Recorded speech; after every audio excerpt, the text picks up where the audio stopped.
Hello everyone, welcome back to my channel. तो मैंने अपने एक पहले वीडियो में बोला था कि मॉक टेस्ट लगाने इम्पॉर्टेंट क्यों होते हैं। इस टॉपिक पर मैं आपको कुछ पॉइंट्स बताऊंगी जिससे आपको पता लगेगा कि मॉक टेस्ट कितने ज़्यादा ज़रूरी हैं आपके एग्ज़ाम से पहले।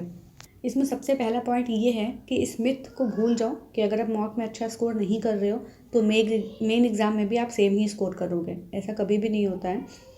एंड सेकेंड ये कि मॉक टेस्ट सिर्फ हमें एग्ज़ाम का जो प्रेशर होता है उसको डील करने की प्रैक्टिस कराता है। जब आप एग्ज़ाम में 2 घंटे के लिए बैठो तो आपको कुछ नया सा फील ना हो, इस वजह से ये इम्पॉर्टेंट हो जाता है। थर्ड ये कि ऐसा नहीं है कि मॉक में जो क्वेश्चन आएंगे वही सेम क्वेश्चन आपके एग्ज़ाम में भी आए, सिर्फ और सिर्फ आपकी प्रैक्टिस उससे होती है। फोर्थ, मॉक इसलिए भी इम्पॉर्टेंट हो जाता है क्योंकि कभी कभी ऐसा होता है कि हम किसी टॉपिक को बहुत अच्छे से पढ़ते हैं और हमें लगता है कि हमें वो टॉपिक अच्छे से आ गया है, पर जब तुम टेस्ट लगाते हो तो उसमें आपका गलत हो जाता है। उसके गलत होने के भी कई रीजंस होते हैं, जैसे कि हमने क्या उसमें सिली मिस्टेक करी है, या हम फॉर्मूला भूल गए, या फिर हमें कॉन्सेप्ट ही क्लियर नहीं है। तो ये सारी चीज़ें आपको तब पता लगेंगी जब आप गलतियाँ करोगे। जितनी ज़्यादा आप गलतियाँ करोगे उतने ज़्यादा आपके कॉन्सेप्ट क्लियर होते जाएंगे।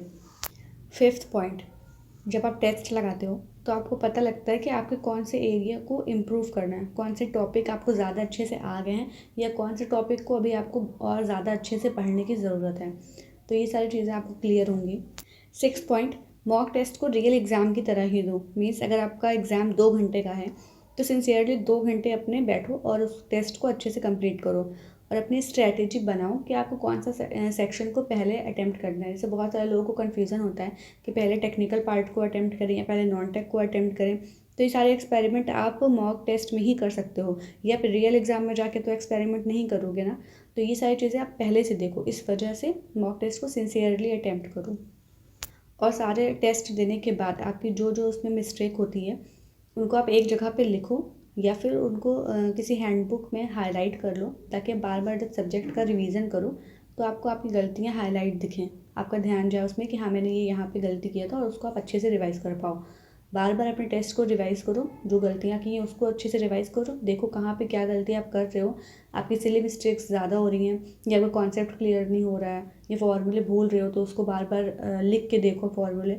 तो ये सारे फ़ायदे होते हैं कि आप जब मॉक टेस्ट लगाते हो तभी आपको पता लगेगा। तो मेनली ये सारे पॉइंट्स होते हैं। इसके साथ ही प्रीवियस ईयर भी बहुत इंपॉर्टेंट होता है। प्रीवियस ईयर लगाओ, जितनी बार हो सके उतनी बार प्रीवियस ईयर लगाओ। और ये मेरे मॉक स्कोर्स हैं जो मैंने एसएससी प्री दिया था 2022 वाला, तो उसमें ये मेरे मॉक में स्कोर आए थे। आप जिस भी प्लेटफॉर्म पे जाओ वहाँ पे मॉक टेस्ट लगा सकते हो। मुझे टेक्स्ट बुक सही लगता है, वहाँ पे आपको प्रीवियस ईयर भी मिल जाता है और आपको मॉक टेस्ट भी 20 मॉक टेस्ट मिल जाते हैं। उतना सफिशिएंट होता है अगर आपने अच्छे से उसको प्रैक्टिस किया है।